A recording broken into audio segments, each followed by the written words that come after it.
And welcome to the Gooner Talk, back again with you guys for another show, for another episode of our Raw Reaction series, and specifically the Arsenal transfer show. You join me still from Bristol. I'm away this end of week / weekend for a wedding, not my own. You'll be glad to know. Not yet. Year's time. It will come around. And there will be absolutely no tactical breakdown of the events of the wedding, despite how many people are asking for that.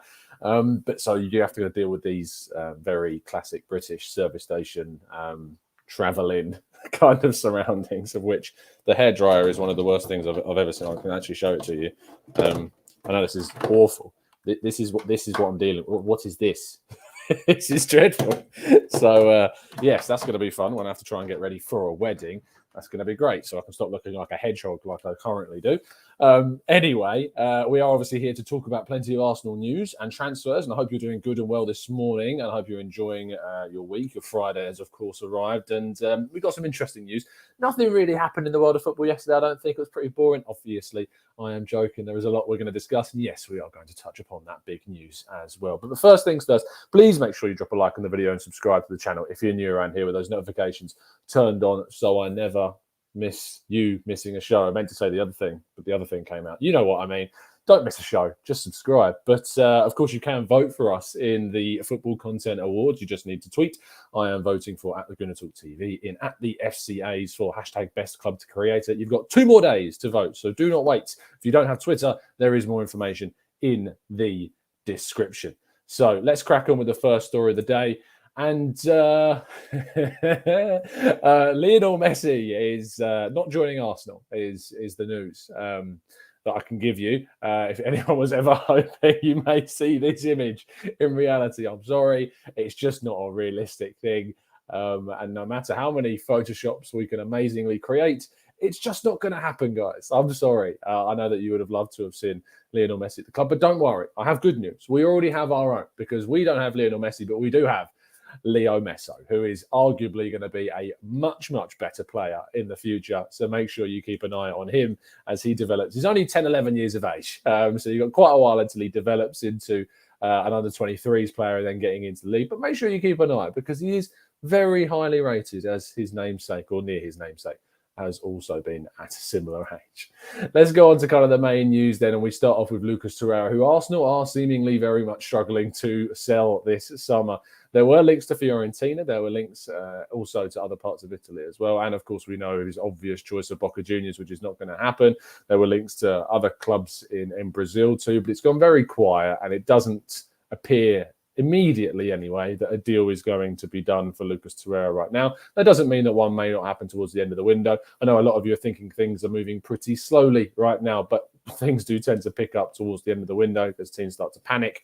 Teams start to worry about certain players getting injured in the opening weeks of the season. And so things will happen. I would be shocked if Lucas Torreira is still an Arsenal player at the end of the window. But as of right now, Arsenal are having a little bit of a tough time trying to move him on, which is surprising considering how good he was before. So Kolasinac, though, is certainly someone that maybe Arsenal are going to have more luck in moving on. And Fenerbahce are the team in Turkey that are pushing hard for a deal. The difference with this situation is that they would want Arsenal to terminate Kolasinac's contract. He, of course, has a very big contract right now of around £100,000 per week, which means if Arsenal was to pay it off, it would cost them upwards of £5 million to do so.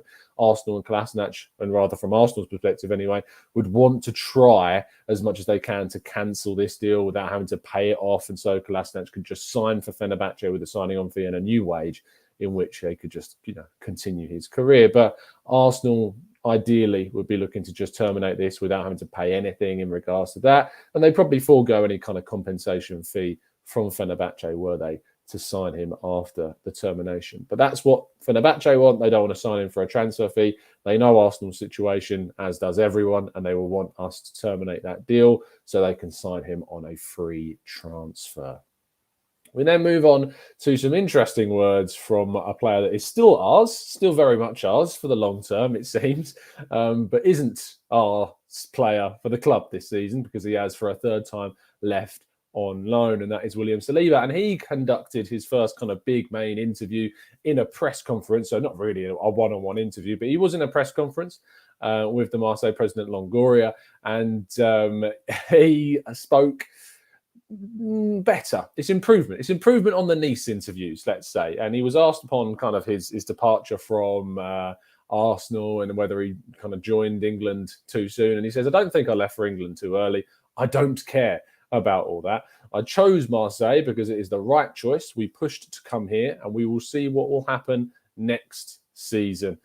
Not any commitment to Arsenal. It does also confirm that he was indeed kind of the main guy behind him moving to Marseille. Arsenal, as we know from reports that emerged during the time, wanted him to move to an English-based club. He pushed to move to Marseille over those English clubs. That's all on him. The club can't force him to go somewhere he doesn't want to. And whilst I would have definitely preferred to see him go to an English club, he's in France and we'll see how he gets on. It was his decision, his choice, and that's a shame because I really would have liked to have seen him move off to an English club. And that is a little bit concerning from his perspective and his point of view that he wouldn't try and challenge himself in England with the future of playing for Arsenal. I know the obvious response to that is, why would he want to play for Arsenal with the way things have gone down? And you can't really blame him, but we'll see with 2 years left on his deal when he returns what happens. But he's not being very committal right now about this, as you probably would expect from Saliba.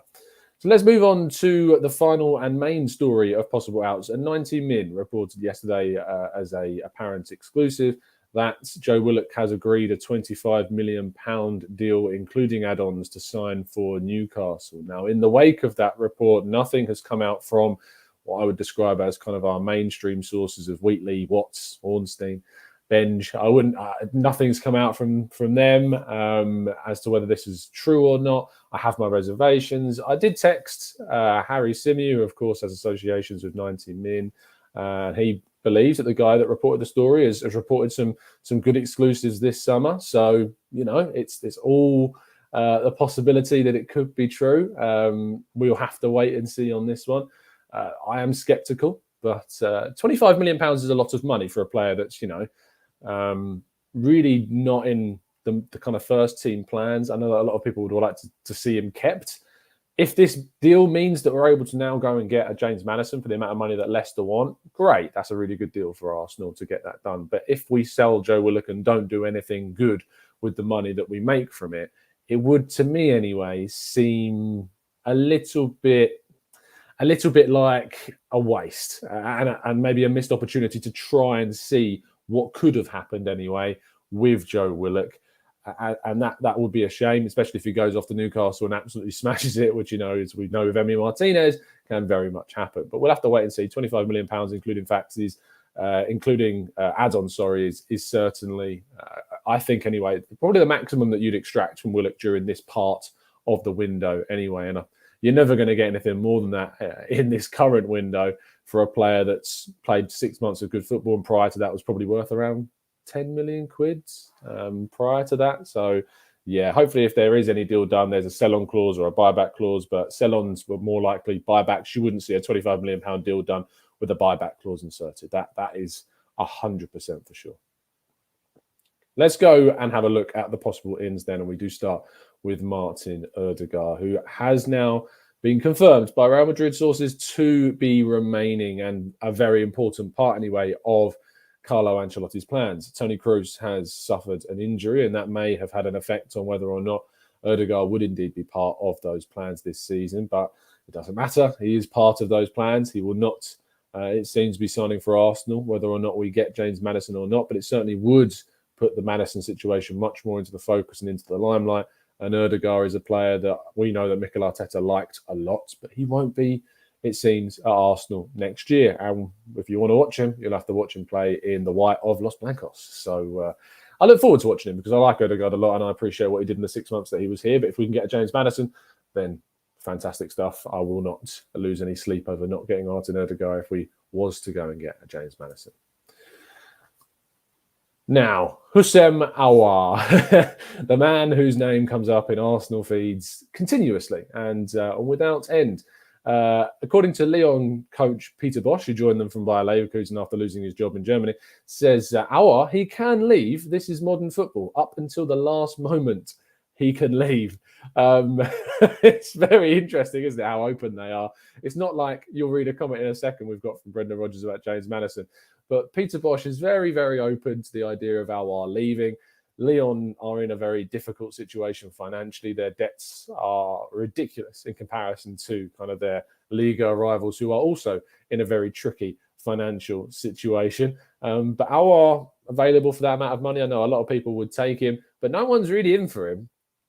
Spurs were linked, Juventus were linked, last summer Real Madrid were linked, and no one's moving for him. Don't know what that means or says. I don't think I read into that kind of thing more than others. It's a very difficult window, but a player of his supposed quality, to not see anyone really pushing for this deal right now is interesting. I thought there would have been a lot more interest than there currently is, but it's one that we will watch in earnest, and maybe something will happen towards the end of the window. You never know. You may see some really weird deal, like when Nabil Fekir, of course, left Lyon for Real Betis. Maybe we'll see something similar and interesting in this window.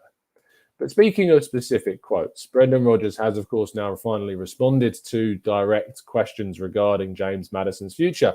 And after a friendly the other day, he said, there is gossip and speculation that goes around, especially at this time of year. James is a very important member of our squad and a very talented player. His season was disrupted last year with injury, so hopefully this year he can show the real top player he is. So it's a non-committal kind of open statement. It's not James won't be sold. It's not we've received, like he did say that they've received kind of nothing. And Rob Tanner of The Athletic also said that they've confirmed that no official bid has come in from Arsenal. There may have been discussions, but there's nothing official that's been made so far. But yeah, it's an interesting one because of how kind of broad and vague Brendan Rodgers has been about Maddison. And it certainly, for me anyway, does open the door. And it's not a closed door from him. If it was a closed door, he would have said he's not for sale, he's not leaving, and he will play for Leicester next season. He didn't say that. It's all hopefullys. It's all, there's gossip and speculation. He's an important member of the team. I think classic kind of lines from a manager that isn't 100% sure about their players' future. That's the situation with James Maddison. And that is the last news story of the day. So if you do indeed have any questions, we will try and go through as many of those as feasibly possible in the next 15 minutes or so. So anything on Maddison, anything on Aouar, anything on Willock and Saliba, and anything else. Martinez, of course, we've not got any updates whatsoever on Martinez. Nothing is coming through on Bruno Guimaraes. That's gone very quiet as well. Any questions you've got about specific parts of the transfer window, I'll do my best to give you an answer to your questions. Chris says, Tom, would you like a Maddison in a 10 or an 8 role? It completely depends, Chris, on the formation that we play. If we're going to play a 4-2-3-1, I would play him in the number 10 role. If we're going to play a 4-3-3, I would play him in the number 8 role. So it is very much dependent upon the formation that we want to play. He does tend to say that he prefers the number 8 role, so maybe a 4-3-3 would suit him better. Social says, where do I think Messi will end up? There's still part of me that still thinks he's going to stay. I feel like this is a bit of a political ploy by Barcelona to try and, threaten La Liga and be like, look, if you don't loosen these restrictions and allow us to sign Messi, you as a league is going to lose your most marketable figure. And it's a very powerful bargaining chip, effectively. But there are reports that PSG are still very much interested. Messi and Neymar reunited once again. I still would not be surprised to see him stay at Barca for things to change and to turn around. But it would be a big, big statement if La Liga did indeed kind of bend to the will of one of their clubs in order to keep one of the most marketable assets in the league. But we'll wait and see as to how that one turns out. Keena says, why aren't we going for Aouar? Honestly, it's cheap, he's quality, and I would say that the reason why we're not going for him is because, look, I've spoken about Aouar a lot, and I know there's a few people who have left comments saying that, Tom, why do you always repeat what you said about Aouar? Because different people tune in, and different people who are new to the channel don't necessarily know my thoughts. I don't think Aouar's the right player. I don't think it's worth us taking a risk, no matter, even if his price is cheap. He's not a player that's going to drag you to wins. He's got an attitude, or a lack of an attitude, kind of. I wouldn't say he's got an attitude problem. It's a lack of an attitude, as Jeremy Smith describes it as, a French football expert that's watched him a hell of a lot. And I just think there's better options, even for similar price. Like Bruno Guimaraes, for instance, is a better number 8 for Arsenal to sign, who can play also as a number 6. And I'd rather assign a Bruno Guimaraes for 30 million euros than or a 35 million euros compared to an Aouar for 30 million euros. So I think there are better players than Aouar for similar prices that are described as cheap. So there you go. GGTV for you says, good morning, Tom. I think Brendan Rodgers is putting a brave face on things. What are your thoughts? I think he's left things very open, GG. I really do. I think he's left the situation very much open to interpretation. And I think that if Arsenal was to go in with the amount of money that Leicester want for him, they would sell, as they tend to do. They wanted 80 million for Maguire. They got it. They sold. They wanted 50 to 60 million for Ben Chilwell. They got it. They sold it. Because they know they can replace these players. These players are not irreplaceable, as Leicester have shown time and time again. You sell Maguire, you bring in Fofana. You sell Chilwell, you bring in Castagna. You sell Mahrez, and you bring in, well, Jose Perez. It's not really worked out too well for that one. But you know what I mean. And now they've got in Patson Daka as well, as obviously a really good player. But they do tend to replace quite well, and it's usually hits rather than misses in regards to these kinds of areas. So I'm not concerned. I don't think it's going to be too much of an issue if we do stump up the money. I think they will sell. It looks like Yuri Tielemans is definitely going to sell. Is going to stay from the looks of things anyway. So I don't think that's going to do it. Rob Tanner told us that the Leicester tend to kind of just sell one player from their team, one big player, and they have done every single year since they won the title in 2016 with Mahrez and Kante and Chilwell and Maguire. I mean, they bought him for what, 25? Mahrez as well, like 25 million. They sold him for 250 million. So they like making profit, and they do make profit. So we'll see what happens as this goes by. Joab says, whereas I do think Chambers can do a job at right back, but do you not see him massively struggling if he comes up against, say, a Sterling or a Mane? Arsenal fans will only end up getting on his back. Yeah, I mean, do you remember one of the earliest memories I have of Callum Chambers at Arsenal was the Jefferson Montero against Swansea? Is he Ecuadorian? Or I think he might be Ecuadorian, Montero. Absolutely ripped him to shreds on that side, and yeah, he does lack in kind of that. You know, he's not a very agile player. And whilst he's good defensively, I think he would get outthought and outmatched in a very technical battle on that side. So, yeah, there is always the capacity, and that's probably why we should look to sign a right back. However, if you told me that we're not signing a right back, but we are going to improve the midfield, we are going to sign an attacking midfielder, and we are going to get a backup keeper, but we're going to hold fire on a right back because we've got Chambers and Cedric, I'd be okay with it for now. And maybe you could play Cedric against kind of some more of those more technical players because of his lower centre of gravity. And maybe he'd be more suited to playing against those guys. So, or you switch to a back three and you put Chambers kind of as a right centre back, and you put someone ahead of him. You know, maybe you put a Cedric ahead of him, or you put a Pepe there in a right wing back role, or you put a Saka there. Like you can do certain things to try and tactically outwit that system. But it's a good point and certainly worth doing. Vignesh says, what the hell happened to Locatelli? He didn't want to move. He didn't want to move to Arsenal. It's about as simple as that, Vignesh, I'm afraid. I'm sorry, it's a really boring answer, but that's it. That is what it is. Peter says, Tom, which is the better long-term option in your opinion, Maddison or Martinez? Well, they're only a year apart in age. Maddison is, of course, 24. Martinez is 23. I would say probably the better long-term option is Martinez, because our striking situation is such that we've got two 30-plus strikers in Lacazette and Aubameyang. And at the number 10 position, we've got Smith Rowe right now, who is still very young, and we've got a long-term cover in that role. So I would argue that probably the better long-term is in the striking department. However, if you ask me which one I would want to sign more, I'd want to sign Maddison more than Martinez. So it's an interesting question, but I hope that's a good answer. Mohit says, Tom, do you think we have to overpay now for Maddison since we paid 50 million for Ben White? We should have bought Maddison before White, as I think no one was interested in White apart from us. Not true. Manchester United, Liverpool, Chelsea and Manchester City all were interested in Ben White. They never made a formal bid or approach for the player, although we were led to believe that maybe Chelsea had entered the race at one stage. But as far as we were aware, that didn't happen. But he was interesting a lot of teams, but there was no approaches made by those teams, mainly because I think they saw how aggressively Arsenal were pushing Brighton for this deal. We didn't overpay for White in regards to his actual value. Brighton said, if you want him, he's £50 million. If you don't pay the £50 million, you don't get him. And so we had to pay the £50 million. And a young English centre-back in the Premier League going rate is about that. I mean, do you remember the back in the day where Leicester bid £40 million for Lewis Dunk from Brighton and he got rejected?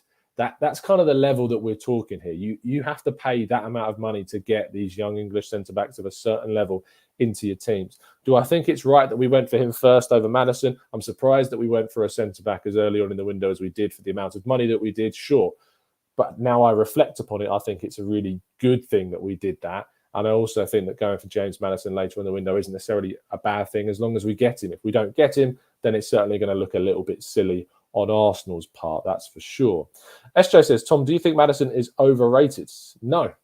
I think he's a very, very good player. I don't know why we would call him overrated. I don't know what about his game or what's lacking in his game that we would describe as overrated. He's created, I think, what is it, the second most chances of any player in the Premier League since he arrived? I can't remember who the first one is.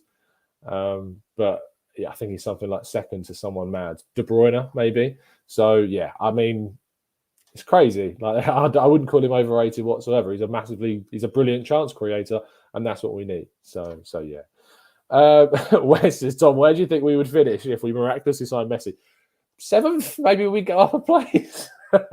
It's not a position that it sounds really funny and silly to say that, but genuinely I think Arsenal would do better and it would improve more if we signed a centre mid, a backup keeper, an attacking midfielder over Messi. Like, I think we would do better to do that. It just makes more sense than signing Messi. So it's just about contexts at the end of the day, and that is it. That's what it costs. Samuel says, question, Tom. Would you say that Arsenal's last 10 years will be bettered by the next 10? If you never won another trophy in the next 10 years, would you still talk about Arsenal every day? Absolutely, Sam. I'm an Arsenal fan and I love Arsenal to my core. And if we didn't win another trophy for 20 years, I'd still be sitting here, still be doing a show, still be doing my job, talking about Arsenal every single day because I love them. I love the Arsenal no matter how much they hurt me. It is my obsession. And so, yeah, absolutely would be talking about Arsenal if we didn't win a trophy for however long because they're my team. But in regards to whether I think the next 10 years will be better than the last 10, I mean, the last 10 is what? 4 FA Cups. Will we win more than 4 FA Cups in the next 10 years? And how many of those years are in the Champions League? 5, I think. So we got knocked out by Atletico Madrid in our first Europa season. We got knocked out by Olympiacos. No, we got knocked out by Chelsea in the next one. We got knocked out by Olympiacos in the next one. And we got knocked out by Villarreal. So that's 4. So 6 years in the Champions League, 4 years in the Europa League. And then we've spent we're going to spend this season out of the Europa League in the first one. Oh, it's tough. I really would say that getting into the Champions League is the next kind of 5-year target like that. And some people will say that sounds crazy. But when you consider that there's Chelsea, United, City, Liverpool, Spurs, Leicester, and then you've got teams like Aston Villa and Everton that are improving all the time and trying to fight for that place in the team, I just don't think top 4 is ever going to be an expectation of Arsenal unless we desperately spend so much more and spend it really, really well. That they're the caveats to this. So my argument, my prediction would probably be no. I don't think the next 10 years will be better than 6 years in the Champions League, 4 FA Cups. And a European final. I don't think that's going to be bettered in the next 10 years. No, it would be my honest answer to that, which is a real sad state of affairs. It's just right now, based on what we've seen, I don't think so. I really don't think it will be. Manu, thank you for joining us again. It's been a little bit of a while, Manu. Glad to have you back in the chat. It says, does the Marseille move not concern you? Why can't the club convince or not force him to go to a Premier League team? Why does the player not want to prove himself in the Premier League? Concerns for me. Look, you can't force a player to go somewhere that they don't want to go. The Saliba situation is already fragile as it is. To turn around to him and say, you're going here, you want to go to Marseille? We don't care. You're going to this club. You're not helping yourself. If we want to make the Saliba situation work, we may have to be a little bit more open and willing to bend to his kind of priorities if we want to make this work. If we just keep forcing him into places that he doesn't want to be, he won't want to be here in the long term. And whilst, yes, I would have loved for him to have wanted to go to the Premier League, and yes, it is a concern to me that he didn't want to stay in the Premier League, you can't force a player to go somewhere, because it's just going to make this situation worse. So yeah, that's how I feel about that situation. Answer: I wouldn't sign Cantwell from Norwich. He's not my cup of tea, is what I'd say. Insomniac says, our midfield is non-existent with creative players. We had a Rosicky, Ozil, Wilshere, Rambo, Cazorla, and now we have Emil Smith-Rowe. Do we need more than 2 creative midfielders? I mean, we have Smith-Rowe, as you say. If we bring in Maddison, that's 2. I think you would add Saka to that pile that could play there if you desperately needed him to. So that's 3. Coming through the ranks, do we have anyone really that's going to be a creative force? I mean, your Patino's, he's not really specialised yet, Patino. We don't know if he's going to be kind of your box-to-box, your deep-line playmaker, or your attacking midfielder. We don't really know what Patino is going to be. He still needs to specialise. Catalan Kurjan, the Romanian youngster, I like him a lot. I'm not sure if he's got a future at Arsenal. Kido Taylor-Hart is another one that we've got to think about. Plays more in a wider area, but can play centrally. Is there a future for any of those guys as a creative player?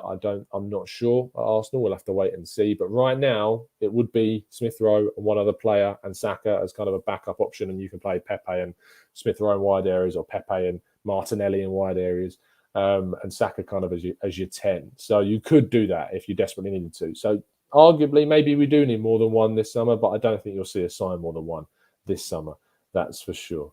Olu says, why can't we play like Xhaka, Lokonga, and Partey? Liverpool won the league with 3 defensive midfielders in Milner, Wijnaldum, and Henderson. I wouldn't call Wijnaldum a defensive midfielder at all. I would call him definitely a box-to-box. I mean, you look at what he does for the Netherlands. I wouldn't describe that as a defensive midfielder at all. But what I would say, Olu, is that your point still certainly stands in that you can play a 4-3-3 going into a Premier League season and look to challenge. However, when Liverpool have got the quality that they do in those wide areas, and I count their fullbacks in that as well, Arsenal don't really have that same level of quality to be able to play that system. And so therefore, a 4-2-3-1 suits Arsenal much better, because you then add the number 10, you add the extra man in the attacking third, because let's be real, we don't have a Trent Alexander-Arnold. Tierney we do have. I don't think we have a Sadio Mane on the top of his game, or a Mohamed Salah at wide areas. We could do in the future if Saka and Pepe and Martinelli come good, but right now we don't have anything on that level. And so that's why they could do it. And then they had Firmino as well as a great creative player in a central position. Didn't score buckets of goals because he had his wide players to do that. So I'm not sure. The 4-3-3 works for them because it's kind of a false 9-4-3-3. So there you go. Lovely stuff.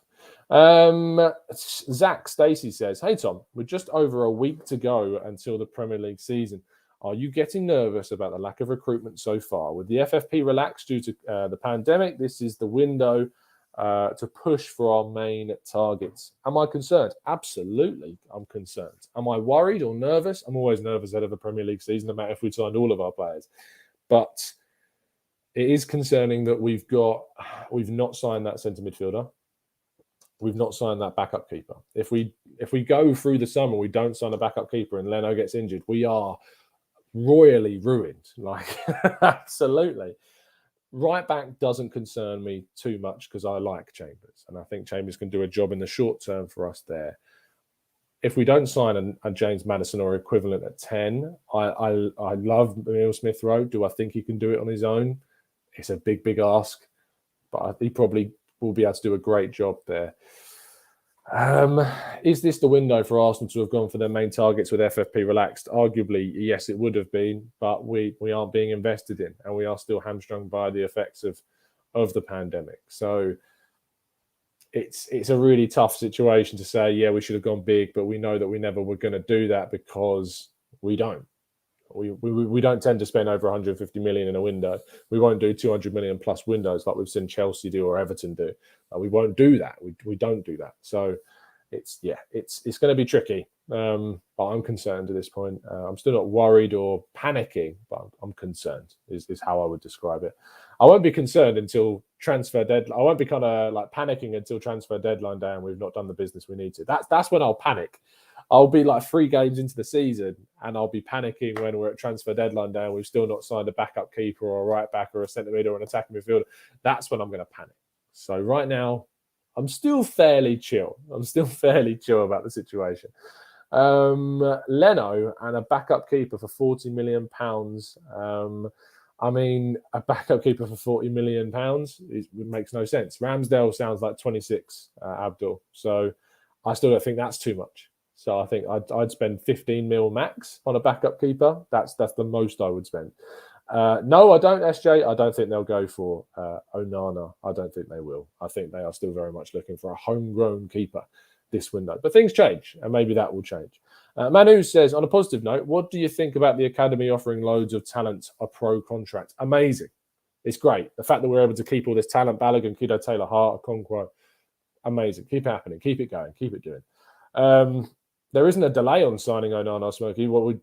We aren't signing him at the moment. Like there is nothing on that. There's no news that Arsenal are signing him. I mean, Lyon look like the most likely team to sign him. So there's no delay. There's no anything. There's nothing on Onana. Olu says, what is the mindset of this team going into the start of the season, judging from the pre-season? Mindset is everything. I think the camp's pretty positive. Partey's injury won't have helped things, but I think the camp's pretty positive. I think they're pretty happy about how things are being prepped. Yes, we've had a couple of poor results, but I thought the Chelsea game was a good run out. We shouldn't have lost that game because it should have been 2-2. But I think it'd be good. I think the Spurs game, I hate playing against Premier League teams in pre-season. I think it's a silly idea. It's a really silly idea, but obviously this is for a good cause, this tournament. In the context of playing a Premier League team and the concept of it, I don't like it. Especially when you're going to play Chelsea in like a few days' time. That doesn't make too much sense to do that. But we'll see how they are against Spurs. It's not an indicator, really. We'll see how good they are against Brentford. That's the best indicator for us to see how Arsenal are. But yeah, I'm fairly happy about the mindset of the team. I think it's in the right place, and I think they're ready for the new season. What do we think of the future of Maitland-Niles? I feel like he's going to stay, Maya. I feel like Maitland-Niles will stay at Arsenal this season. That's where I'm kind of leaning towards right now. Jashar says, morning, Tom. Is Aziz signed up to a long contract? I don't think so. I can check that for you. Let's have a look and see when his contract runs out. His contract expires. This is weird. It says his contract expires this year, or it expired in this year. So I don't know when his last contract was, and I don't know when he signed one up to. Let me see if I can see anything on this. It expires next year, it says on here. I don't know how up to date this thing is, but apparently it expires next year. So they are going to have to sort that out, clearly. Wow, that's... So he had a year extension in 2020. That's a weird situation. I don't know how much truth there is in this article I'm reading. But if he's got a year left, Arsenal need to sort that out. Definitely so. Yeah, I mean, I'm reading another article that says Arsenal's to-do list stretches in very long certainties, and it certainly does. Aziz has less than 6 months left to run on his contract. I've been in the club from the age of 5. I assume they may have extended it for a single year, but I've not seen anything on a big extension, Jashar. So I genuinely don't know. I hope they've signed him up to a long one. But according to Transfermarkt, it's already finished. So we'll have to wait and see. You'd think that they've signed him up to one, but I've heard nothing on that one. We'll see what happens. Anyway, we have gone over our limits. So thank you so much, guys, for tuning in, and I won't be doing another show for you today because I say I'm at a wedding today. There'll be another show for you at 8 a.m. tomorrow morning. I may be a little bit painful and sensitive, but we'll do one tomorrow morning. As I say, I'm at a wedding, so we'll see how it goes. I'm not that keen on, I hate him.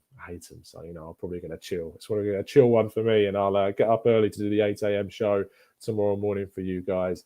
So I look forward to providing you with that, and then we'll have some interesting shows coming up for you guys in the week ahead of the new season. The preview show will be back next week, which I'm looking forward to, bringing our members on to talk about Brentford. I don't know the schedule yet. I'm still waiting for my schedule, working with Reach and with Football London. So as soon as I've got that, then I'll be able to tell you guys when shows will be. But there won't be... The 8 a.m. shows may stop I have to be very open and honest about that. The 8 a.m. shows could change when they are. I will still plan on trying to do a daily transfer show, but it may be later in the evening some days. It may still be at 8 a.m. It depends on when I start work and days I'm in work. So with this new job, everything is up in the air. I don't know what's going to happen. We're going to have to wait and see. But the TGT is going absolutely nowhere. So the channel will still go on. The channels are very much continuing. So there just may be changes of scheduling. So we'll just have to keep you up to date on that one. It's been an absolute pleasure, guys, to speak to you as always. I'll see you tomorrow morning at 8 a.m. and have a fantastic weekend to the Friday. And I'll see you soon. And as always, of course, up the arse.